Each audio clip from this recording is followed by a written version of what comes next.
Shabbat Shalom, Koholo Yahal Bashem Yahushai Bahashim Kaka Wadash. Double honors to the elder apostles of GMS, including the elders that came before them, the Tarsus Truth. Shabbat Shalom and salutations to all the brothers that push in the word in truth and in sincerity, the hopeful elect tabernacle of David. I'm the brother Yeshua 1, back with the World War III Daily Update. We're going to start right here at 2nd Ezra 15 and 27. And basically, all right, World War III, we're just getting the first glimpses of it because the majority of it is going to be fought, or the serious part of the war is going to be in the valley of Yehoshaphat, which you know as Jehoshaphat, right, which is the Middle East. All right, so we'll start right here at 27. What's going on in Eastern Europe right now is that's Vladimir Putin started the campaign for reassembling the Soviet Union, right, the USSR. So, and they have to come as part of biblical prophecy, that has to come to pass, all right? And all of those nations are going to form up over there, back to where they were. The Most High's put hooks in their jaws and turning them back to that old Soviet spirit, all right? But this is talking about what's going on in the Middle East, okay? 27, for now are the plagues come upon the earth, upon the whole earth, Salakia, and ye shall remain in them. The plagues, they're here, you know it, all right? Wearing masks, locking down, wars and rumors of wars, speak of nuclear annihilation. Those are those plagues. For the Most High shall not deliver you because ye have sinned against him, meaning you won't be saved from the major plague. What's the major plague? All right, it's the nuclear missiles. Let's grab that real quick. And this shall be, this is Zechariah 14. And this shall be the plague. 12. And this shall be the plague. What plague? Wherewith the Lord will smite all the people that have fought. Their flesh shall consume away while they stand upon their feet, and their eyes shall consume away in their holes, and their tongue shall consume away in their mouth. That's a nuclear blast, okay? That's nuclear fire, if you will. Okay, I used to have, what's the name up, but I don't have it anymore. Okay, so, what plague? Let's go back. The plagues are already sent. They're coming up. They're coming. All right, the major plague is the nukes. Behold, and horrible vision, and the appearance thereof from the east. Okay? Where the nations of the dragons of Arabia, those Arabs, shall come out with many chariots. This is talking about World War III in the valley of Yehoshaphat. And the multitude of them shall be carried as the wind upon the earth, that all they which hear them may fear and tremble. Also, the Iranians, raging in wrath, shall go forth as wild boars of the wood. Who are the Iranians fighting with? The Russians. The Carmanians. Carmania is in Persia. It's an ancient city in Persia. Also, the Carmanians raging in wrath shall go forth as the wild boars of the wood. And with great power, they got them nukes too, shall they come and join battle with them, and shall waste a portion of the land of the Assyrians. Okay, and then shall the dragons of Arabia have the upper hand, remembering their nature as a wild man. And if they shall turn themselves, conspiring together in great power to persecute them. Who's them? The Americans, those Amalekites over there in our land. The great Satan and the little Satan. Who does Iran want to blow off the face of the earth? Who is the great Satan? That would be America. Who's the little Satan? They're ahead over there in the land of Israel. All right. Anyway, okay, so there's your World War III. Let's go to, we're going to jump back now to the Eastern Europe, whatever they're calling war, right? Because this has kind of died down, right, as to what's really going on over there. What's really going on over here? Well, these old uh, uh, Soviet Union, right? The Soviet Union is coming back together, right? They keep saying Vladimir Putin's plan to reclaim the Soviet Union, right?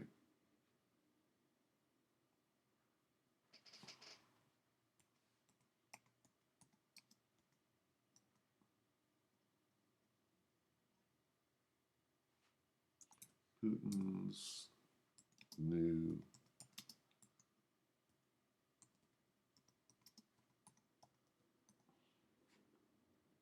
see where this takes us.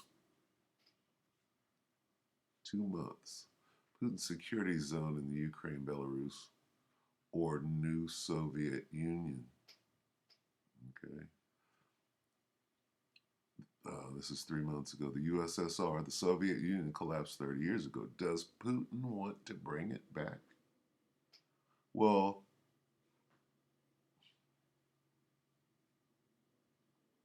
and what is it? If this is 3 weeks ago, what is this? The end of a superpower, the collapse of the Soviet Union?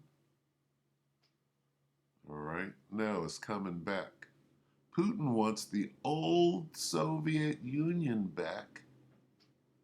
Okay, that's in the scriptures. All right, Ezekiel 38. All right, I will put hooks in thy jaws. So that's basically what we're looking at. Anyway. Good day, everybody, and welcome to another edition of the Military and Foreign Affairs Network. I am your host, the voice of reason. Well, today we are continuing to watch and observe the ongoing war inside and around Ukraine. Today is day 36, again, of the ongoing conflict, the ongoing war between the Russian Federation and Ukraine.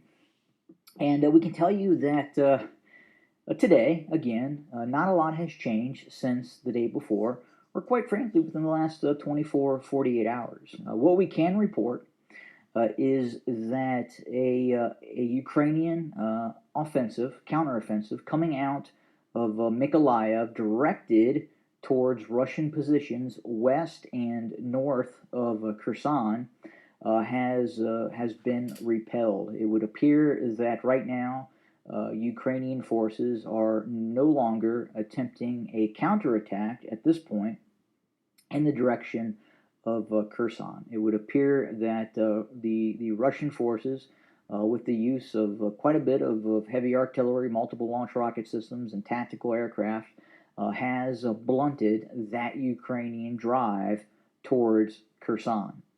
We're also starting to see Russian forces along the whole line of contact, again, running from Kiev across from Chernihiv down to Sumy, Kharkiv, and then obviously all the way to the Novorossiya areas as well, start to react and change its tactics in terms of confronting Ukrainian forces. Obviously, the Ukrainians have been doing a lot of things right, especially in terms of stalling Russian advances into Ukraine. And right now, obviously, we have heard about the losses that the Russian military has taken in the course of said conflict. And again, we were initially looking at a very, very wide battlefront, again, running from Kiev along the basically the whole border with the Russian Federation, to include areas of Belarus as well. And again, we're starting to see the Russians, and this has been going on for several days now, starting to use different tactics, different strategies in regards to attacking the Ukrainians. We're seeing much, much less of Russian forces attempting these headlong mass armored attacks into Ukraine in order to achieve objectives. As we know, as the Russians have launched these attacks into Ukraine, especially these armored columns moving along main roadways, they have suffered greatly in terms of being subjected to Ukrainian anti tank guided weapon systems and a host of other weapon systems as well that the Ukrainians even possessed prior to receiving a lot of this Western equipment.